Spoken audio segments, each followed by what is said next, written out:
The date was November 16th, 1957, a Saturday, in the small, isolated town of Plainfield, Wisconsin.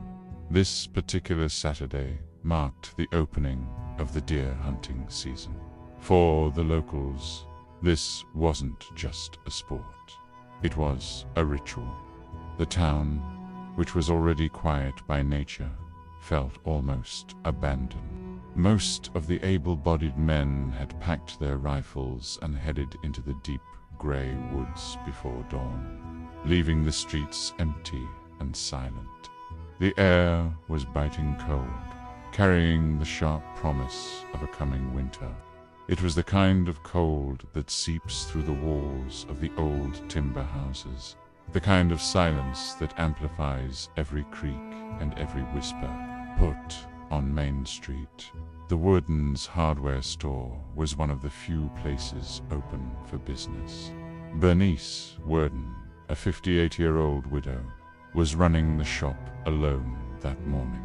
Bernice was a pillar of this small community, a dependable, church-going woman known for her kindness.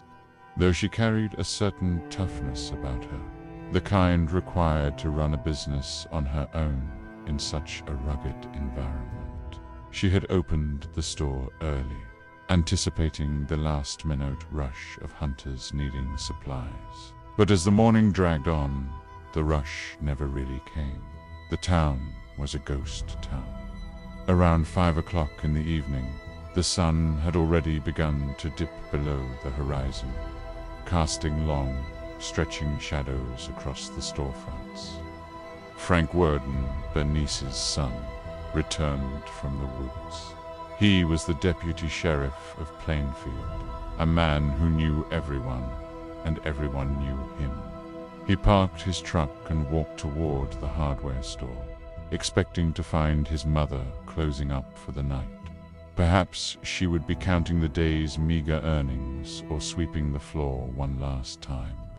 But when Frank pushed open the front door, he was greeted by something unsettling. The store was dark. The silence inside was heavy, almost oppressive.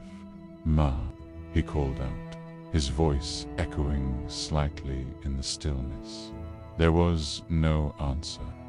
The air inside felt stale, cold, as if the heating had been turned off for hours.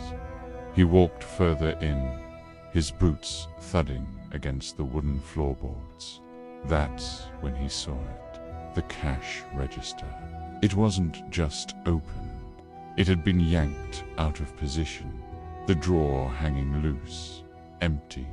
But it wasn't the theft that made Frank's blood run cold. It was what lay on the floor behind the counter, a trail of blood. It wasn't a few drops. It was a smear, a thick, dark, crimson path that dragged across the floorboards, leading all the way to the back exit. The blood was still wet, sticky, pooling in the gaps between the wood. Frank's instincts as a deputy kicked in, warring with his panic as a son. He followed the grisly trail to the back door. It was unlocked. Outside, in the dirt alleyway, the tire tracks of a truck were visible, pressed deep into the freezing mud. His mother was gone. Bernice Worden had not just walked away. She had been taken. Frank rushed to the phone and alerted the sheriff, Art Schley. Within minutes, the quiet of Main Street was shattered by the arrival of the few lawmen who hadn't gone hunting. They secured the scene, their flashlights cutting through the gathering gloom of the store. They needed a lead, and they needed it fast. Frank remembered something mundane that now seemed like the key to a nightmare. He remembered his mother telling him earlier that morning about 2 prospective customers. One of them had come in specifically for a half-gallon of antifreeze. Frank moved behind the counter, stepping carefully around the bloodstains, and found the store's sales ledger. It was a simple book where Bernice recorded every transaction on credit. He ran his finger down the list of entries for November 16th. There, at the very bottom, was the last receipt written in his mother's handwriting. 1/2 gallon of antifreeze, and next to it, the name of the man who bought it. A name everyone in Plainfield knew. A man who was considered a bit of an oddball, a loner, perhaps a little simple-minded, but generally thought to be harmless.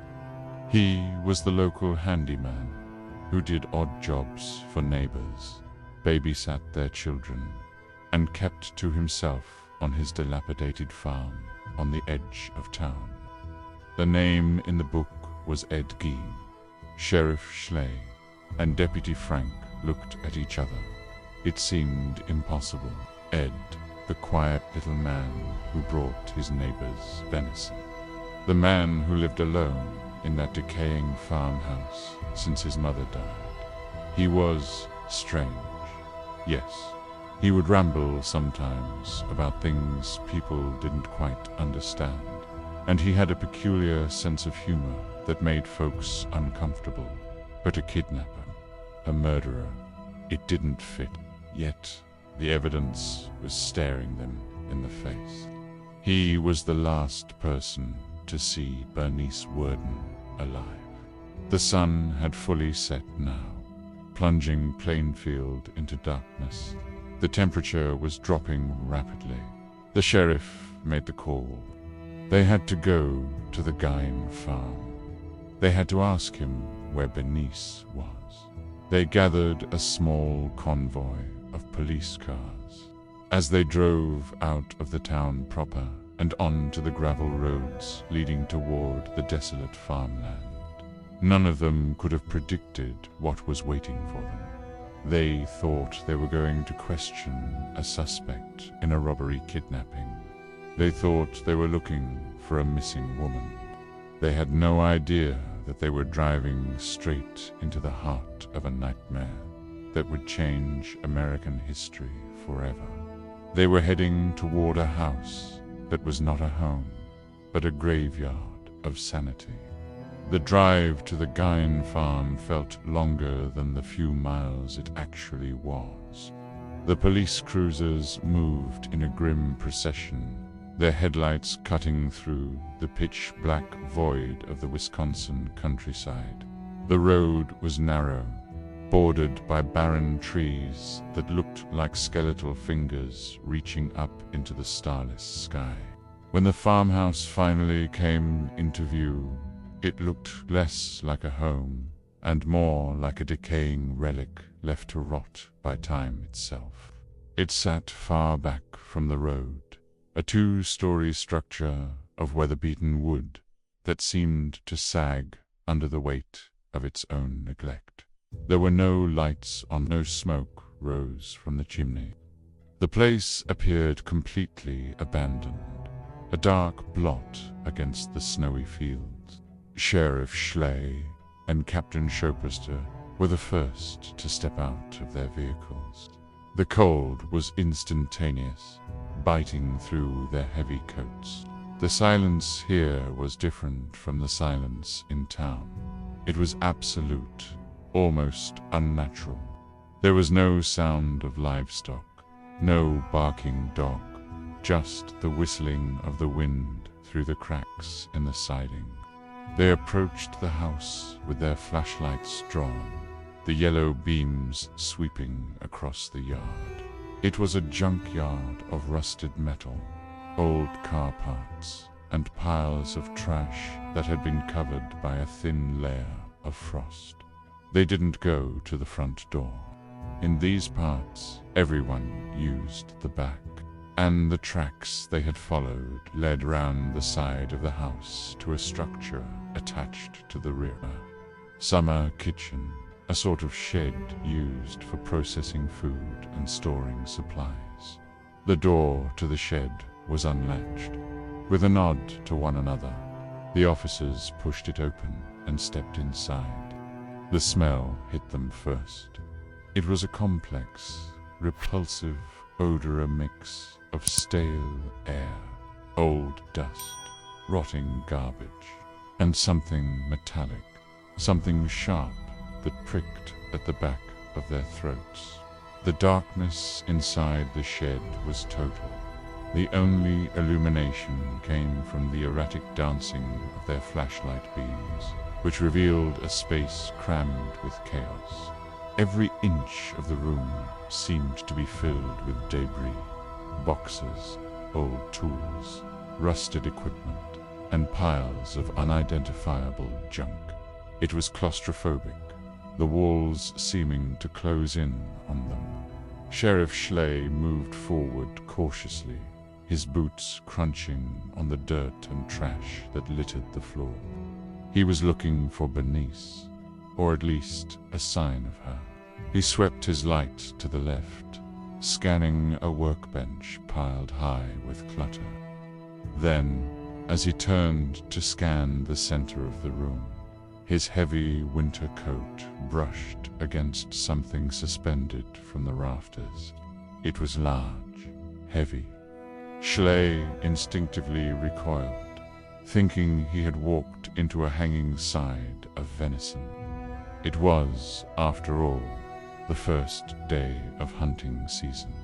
It was uncommon for folks in Plainfield to hang a deer in the shed to dress it out. He felt the object swing slightly from the impact of his shoulder. It was wet. He reached out a gloved hand to steady it, expecting the rough texture of deer hide. But the texture was wrong. It wasn't fur. It was smooth, cold, and damp. A sudden, terrible dread seized the sheriff, a primal warning that rang loud in his mind, though he couldn't yet articulate why. He slowly raised his flashlight, tracing the object from the bottom up. He saw feet, then legs, but they weren't deer legs. The beam of light continued upward, revealing the stark, undeniable horror of what hung before him. It was a human body, decapitated, gutted, dressed out exactly like a deer. The corpse was hung upside down by the ankles from a pulley system in the rafters. A crossbar had been inserted through the tendons of the ankles to spread the legs wide. The torso had been split open from the crotch to the chest, the internal organs completely removed, leaving the ribcage hollow and empty. Schley's breath hitched in his throat, a sound of pure, strangled shock. The flashlight beam wavered in his trembling hand, casting erratic shadows that made the hanging form seem to move. He forced the light higher to where the head should have been. But there was nothing there, only the ragged, raw flesh of the neck. For a moment, time seemed to stop. The officers stood frozen in the freezing shed, their minds struggling to process the visual information. This was a level of brutality that didn't belong in their world. This wasn't a robbery gone wrong. This wasn't a simple murder. This was the work of a butcher. Schley lowered the light, his stomach churning violently. He knew with a sickening certainty that this was Bernice Worden, the woman he had known for years, the woman whose son was waiting just outside in the cold. The realization brought a wave of nausea so potent he nearly fell. He turned to the captain, his face drained of all color, his voice barely a whisper in the dark. "My God," he choked out. "It's her." They had found the missing woman. But in finding her, they had opened a door to a hell they didn't know existed. And they were only in the shed. The house itself, the main farmhouse, looming dark and silent just a few feet away, was still waiting for them. And if this was what Ed Gein kept in the shed, They could not begin to imagine what he kept in his home. The night had only just begun. Leaving the frozen horror of the summer kitchen behind, the officers moved toward the main farmhouse. The air outside felt impossibly cold, but it was the only thing keeping them grounded in reality. What they had just seen in the shed defied all logic, and a heavy, procrastinating dread settled over them as they approached the back door of the home itself. If Ed Gein was capable of doing that to Bernice Worden, what else was hiding behind these rotting walls? They stepped into the kitchen. The house was pitch black, lacking electricity, so they were forced to rely on the narrow, shaking beams of their flashlights and the dim glow of a kerosene lamp they found on a table. As the light flickered to life, it revealed a scene of absolute squalor. The house was a labyrinth of trash. Piles of old newspapers, magazines, tin cans, and broken tools were stacked waist-high in some places, creating narrow, winding paths through the rooms. The smell here was different from the shed. It was the smell of decay, yes, but mixed with the musk of a wild animal and the stale, dry scent of old dust that hadn't been disturbed in years. Sheriff Schley and his men began to pick their way through the clutter, their boots kicking aside debris. At first glance, it looked like the home of a hoarder, a man who had simply given up on life. But as their eyes adjusted to the gloom, and as their lights swept over the furniture and the knickknacks scattered around the living room, the true nature of Ed Gein's world began to reveal itself. One officer shined his light on a wastebasket sitting near the stove. It looked odd, the texture of it strange and uneven. He leaned in closer, squinting in the dim light. It wasn't made of wicker or metal. It was made of skin, human skin. It had been stretched tight over a frame, the texture unmistakable once you were close enough to see the pores. The officer recoiled, his hand flying to his mouth. But that was just the beginning. As they looked around the room, the decor began to come into terrifying focus. They saw kitchen chairs that had been upholstered, not with leather, but with strips of human skin, sewn together with crude, jagged stitches. The skin was dry, cracked, and darkened with age, oil, and grime. On the table, there were soup bowls, but they weren't ceramic. They were the sawed-off tops of human skulls, polished and repurposed for everyday use. The sheer volume of the atrocities was overwhelming. It wasn't just one or two items. The entire house was a gallery of the grotesque. They found a lampshade made from a human face, the light inside casting a sickly, translucent glow through the stretched flesh. They found a belt made of female nipples, cut and sewn together. They found a shade pull for a window curtain that ended in a pair of human lips. It became clear that Ed Gein hadn't just murdered. He had been harvesting. He had been collecting. In a shoebox on the floor, they found a collection of noses, preserved and dried like autumn leaves. In another box, there was a salted and preserved vulva. The officers were walking through a nightmare. A house where the human body was nothing more than raw material, fabric for a madman's arts and crafts. Then they found the clothes. Hanging in a closet and stuffed into bags were items that defied sanity. There was a corset, but it was made of a female torso, skinned and laced up so it could be worn. There were leggings made from the skin of human legs. And most terrifying of all, there were the masks. The police found 9 of them. At first, they looked like crude paper-mache creations, perhaps Halloween props. But as the sheriff lifted one up, the truth was sickeningly apparent.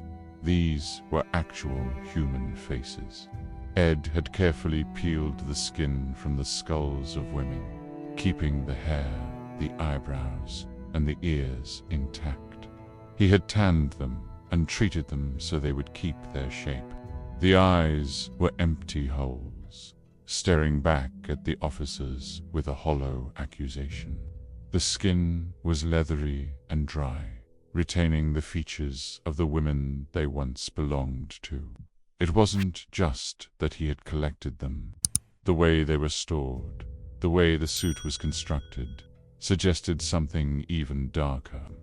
Ed Gein didn't just want to look at these women. He wanted to be them. He had created a suit of human skin so that he could zip himself into it, literally wearing the flesh of the dead to pretend, in the privacy of this dark, filthy house, that he was someone else. The officers stumbled out of the house, gasping for the clean, freezing night air. They had seen death before. They had seen accidents, shootings, tragedies, but they had never seen this. They had walked into the mind of a monster, a man who had turned his home into a temple of death. They had found Bernice Worden, but they had also found the remains of at least a dozen other people. The question that screamed in the silence of the night was no longer, "Where is she?" but rather, "Who are all the others?" And most hauntingly, why? To understand the House of Horrors, the police and the psychiatrists who would later examine Eadhart to look back. They had to look past the carnage of 1957 to a time when the farmhouse wasn't empty. For decades, Ed Gein had lived in the shadow of one person, his mother, Augusta Gein. Augusta was a small woman with a will of iron and a heart consumed by religious fanaticism. She ruled her household with a terrifying blend of fear and scripture. She moved the family to the isolated farm in Plainfield, specifically to keep them away from what she called the cesspool of the outside world. To Augusta, the world was evil, filled with sinners and degradation. But her greatest hatred, the venom she spat daily at her 2 sons, Ed and Henry, was reserved for women. She taught them that all women except herself were whores, vessels of sin designed to tempt men into hell. Ed worshipped her. He was a small, shy boy with a wandering eye and a feminine demeanor, and he clung to Augusta's every word. She was his protector, his teacher, his God. When his father died, and later his brother Henry died under mysterious circumstances in a brush fire, Ed was left alone with Augusta. They became a closed loop, a world of 2. He didn't leave her side. He listened to her read from the Bible about death and retribution. He absorbed her hatred until it became his own. But in 1945, the unthinkable happened. Augusta died. For a 39-year-old man, this should have been a moment of liberation. But for Ed, it was the end of the world. He was utterly lost. He had never made a decision without her. He had never known a life that didn't revolve around her approval. Alone in that big, creaking farmhouse, Ed began to unravel. He boarded up the rooms. She used the parlor, the upstairs bedroom, turning them into a shrine. He left them exactly as they were the day she died, pristine and untouched, while the rest of the house fell into squalor. In his loneliness, Ed began to read. He devoured books on anatomy, on Nazi atrocities, on shrunken heads, and on sex change operations. And he began to visit the local graveyards. Under the cover of darkness, he would drive his old Ford sedan to the cemeteries where women who resembled his mother were buried. He wasn't looking for treasure, he was looking for her. He would dig up the fresh graves, opening the caskets to touch the bodies, to marvel at them. It started with just touching. Then he began to take things. A skull here, a femur there. But soon that wasn't enough. Ed wanted to bring them home. He wanted to fill the void Augusta had left behind. He began to construct his woman's suit, not out of a desire to kill, but out of a desperate, twisted need to become his mother. He believed that if he could wear their skin, if he could look like a woman, he could crawl into that skin and bring Augusta back to life through himself. For years, the people of Plainfield slept soundly, unaware that the quiet, odd little man who babysat their kids was spending his nights in the graveyard, robbing the dead to build a mother he could never let go of. He lived among the remains, surrounded by the faces of dead women, talking to them, imagining they were her. The Museum of Skin the police found wasn't just a collection of trophies. It was a desperate, failed attempt at resurrection. But the dead couldn't stay fresh forever. The skin dried out, the bodies decayed, and eventually the graveyards weren't enough. Ed needed something fresher. He needed something warm. And that was when the digging stopped and the hunting began. Bernice Worden wasn't just a victim of robbery. She was the final piece in a macabre puzzle that had been building for over a decade. She was a woman of a certain age, a woman who looked like Augusta, and in Ed's broken mind, she was just raw material waiting to be used. The interrogation of Ed Gein was nothing like what the police expected. They were prepared for a raving lunatic, a man screaming obscenities or speaking in tongues. They were ready for a violent struggle or a stone-faced killer who would refuse to speak. Instead, they got Ed. He sat in the interrogation room at the Watermer County Jail, looking small and fragile in his heavy plaid jacket. He didn't look like a monster. He looked like exactly what he was, a mild-mannered handyman who had spent too much time alone. He was polite, almost docile. When the investigators asked him questions, he answered them with a simple, matter-of-fact tone, as if they were discussing the weather or the price of crops, not the butchery of human beings. He didn't seem to grasp the gravity of the situation. He was concerned about his chores back at the farm, asking who would feed the neighbors' kids he was supposed to watch. At first, he denied killing Bernice Worden. He claimed it was an accident, that the gun had just gone off while he was looking at it in the store. But the physical evidence, the trail of blood, the dragged body, the butchery in the shed, told a different story. Under gentle but persistent pressure, the facade of the accident crumbled. Ed admitted to shooting her, but it was when the conversation turned to the collection in his house that the true depth of his madness spilled out. He told them about the nights.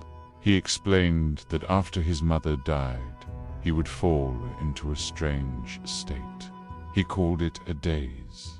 In this trance-like state, he would read the death notices in the local newspaper, looking for women who had been buried recently.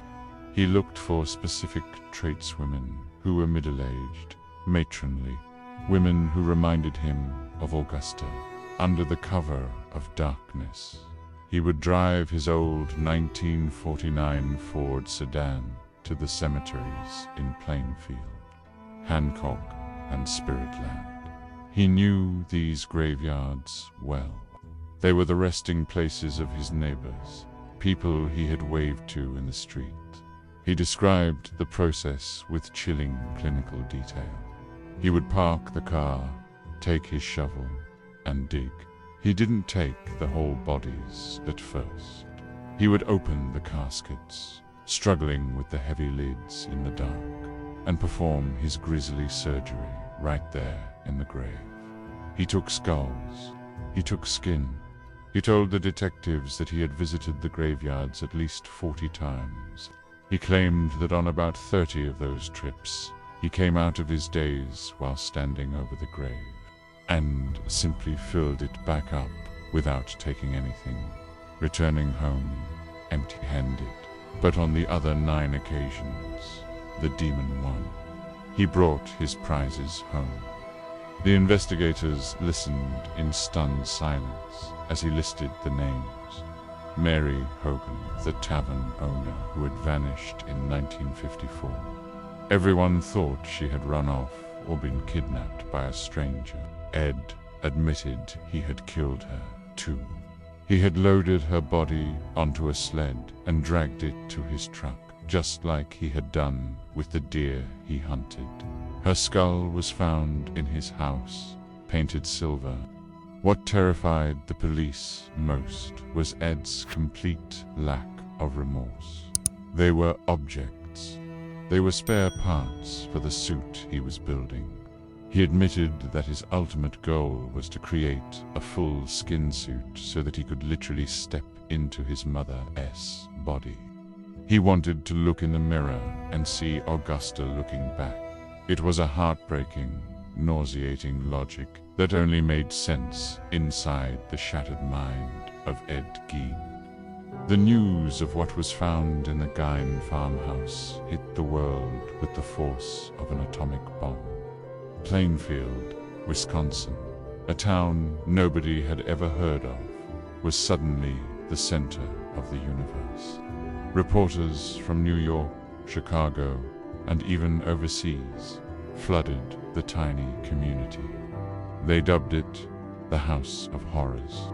The American public, currently enjoying the wholesome prosperity of the 1950s, was forced to look at something so dark it shattered their perception of safety.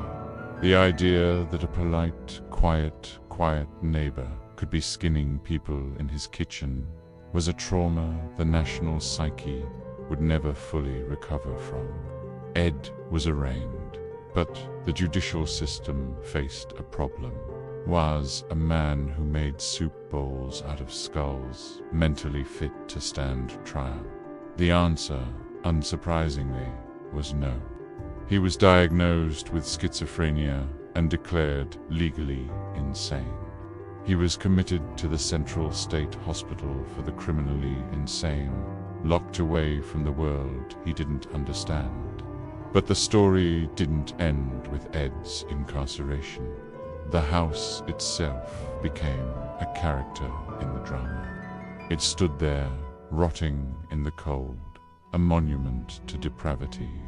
Rumors began to swirl that the property might be turned into a tourist attraction.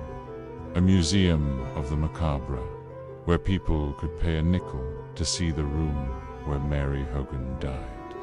The people of Plainfield were horrified. They wanted to heal. They wanted the stain erased. Then, on a windy night in March 1958, mere months after Ed's arrest, the problem was solved. A fire broke out at the Gein homestead. It was fierce and fast. By the time the fire department arrived, The wooden structure, filled with dry trash and old timber, was an inferno. The locals gathered to watch it burn. There were no tears shed. When the flames finally died down, nothing remained but a blackened foundation and the chimney, pointing like a charred finger at the sky. The official cause of the fire was listed as undetermined, but everyone in Plainfield knew the truth. It was a cleansing. The community had burned the evil out.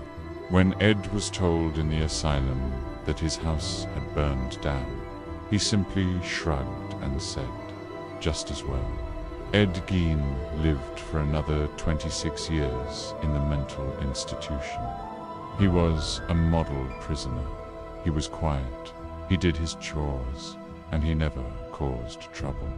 He died of cancer in 1984. An old man buried in the family plot right next to the mother who had destroyed him.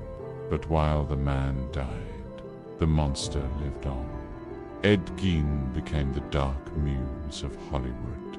His story was too terrifying to be forgotten. Author Robert Bloch used him as the inspiration for the character Norman Bates in Psycho, the lonely man obsessed with his mother. Later, the idea of a killer wearing human skin birthed Leatherface in the Texas Chain Saw Massacre. The sophisticated, skin-obsessed Buffalo Bill in the Silence of the Lambs was a direct descendant of the Butcher of Plainfield. Today, the land where the house stood is overgrown, reclaimed by nature. The trees have grown back, covering the scars. But if you go to Plainfield, the shadow is still there. It's in the history books, it's in the movies we watch, and it's in the nightmares of anyone who hears the story. Ed Gein proved that the scariest monsters aren't the ones hiding under the bed.